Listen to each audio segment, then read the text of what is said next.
What's up everyone and welcome back to the MMA Zone. Today, let's get started with Michael Chandler breaks silence on Ultimate Fighter with Conor McGregor. Although there's been no word on when Conor McGregor and Michael Chandler could compete against one another inside the octagon, fans are eager to see how things play out over the course of the Ultimate Fighter Season 31, which premieres later this month. So far, not much is known about the season aside from the incident that UFC President Dana White danced around quite some time ago.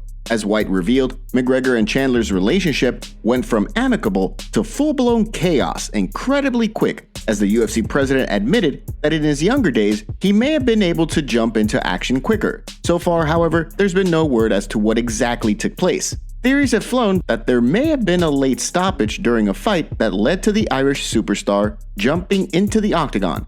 However, we'll likely have to wait and see exactly what transpired. This week, during an interview with ESPN, Chandler gave his thoughts on the fact that the fight has not been booked yet, saying, "That's a thought that you have with every single fight camp leading up to stepping into the actual octagon and the cage door closing. But of course, when it comes to Conor and what he's doing, whether he's one of the only guys that we've seen in this sport who really doesn't have to keep fighting. You know, when it comes to like, hey, this guy doesn't need to keep fighting. He's got enough money. He's got enough fame. He's got enough whatever." Despite that, Chandler believes that deep down, McGregor wants to return to the octagon. And with his ego being as big as it is, he thinks it's only a matter of time until things get worked out. With their season set to premiere on May 30th, many are hoping that sometime in the next 6 to 8 weeks, news surfaces regarding when the fight between McGregor and Chandler will take place. Khamzat Chimaev and Kamaru Usman agree to fight. With Belal Muhammad and Gilbert Burns set to square off this weekend at UFC 288, there's been a lot of talk about the welterweight title picture, with Colby Covington up next for Leon Edwards and the winner of the upcoming Muhammad vs. Burns fight up next for the winner. Many are wondering about Kamaru Usman. From the sounds of things, a fight between Usman and undefeated contender Khamzat Chimaev has practically booked itself. During a recent interview with ESPN, Kamaru Usman spoke about his spot in the welterweight rankings and a potential fourth clash with Leon Edwards, saying, "I think, a fight with myself and Khamzat, boom. And if he keeps winning, I think that's a fourth fight for sure. You know, I mean, it's for me now, I'm just kind of in a place where it's like, I'm having fun with it.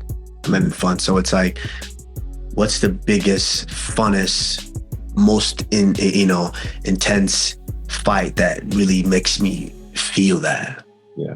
And, there's a couple fights. That's the fight right there. For his part, Chimaev was quick to respond, tweeting that someone needs to be poisoned for retirement.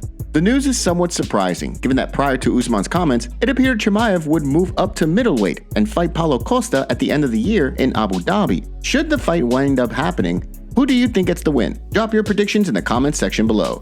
Alex Pereira goes off on Israel Adesanya. Despite exchanging pleasantries backstage after UFC 287, Israel Adesanya and Alex Pereira's feud seemed to be alive and well.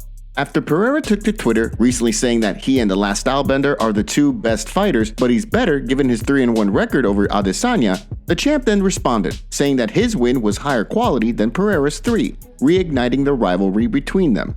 Pereira then took to Twitter, saying, "KO'd in kickboxing, then helped into stretcher, defeated in a decision, TKO'd in UFC. That's more of a quality than 1 KO in the UFC." The feud now certainly raises the question of the pair potentially fighting again down the line. Although Poatin's immediate future seems to be at light heavyweight, many have pointed out that Adesanya has challenged for the 205-pound belt in the past, and as a result, he could look to make a move in pursuit of light heavyweight gold should Pereira manage to claim a title in another division. In addition, Adesanya has also recently gone viral for criticizing Pereira's son, who taunted him many years ago in Brazil after he was knocked out. After paying back the favor and taunting the child after his win, Adesanya has continued to brag about the moment, which likely hasn't sat well with Pereira.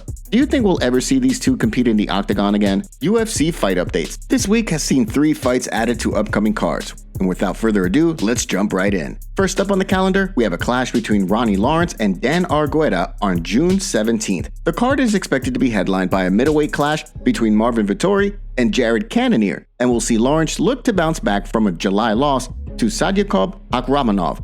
On the flip side, Argueta will be looking to build momentum on his January win over Nick Aguirre. Next up, we have a fight between fan favorite Gregory RoboCop Rodriguez and Dennis Tululin on tap for UFC Jacksonville on June 24th. The bout will see Rodriguez look to bounce back from a first-round knockout loss to Bruno Ferreira back in January. while Tululan will look to return to the win column after a submission loss to Young Park back in February. Last but certainly not least, we have another fight on tap for the UFC Jacksonville card between Neil Magny and Phil Rowe.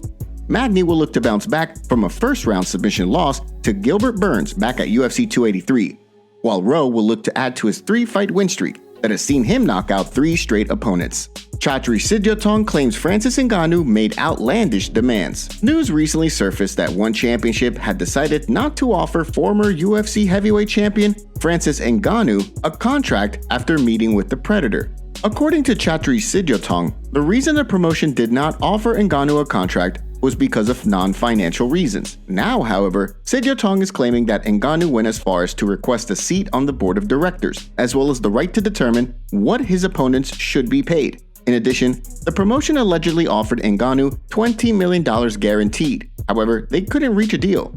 Naturally, fans were quick to question the claims, specifically the fact that Ngannou wanted to determine what his opponents make. Chael Sonnen, who claims that Ngannou has already reached a deal with the PFL, recently explained why Ngannou has lost his leverage in negotiations, stating, "And it's very important that you understand that you would have a value to pull you off the market, and you would have a value to keep it off a competitor's channel because you are bigger and you are better than whatever I feel I could match or counter program them with.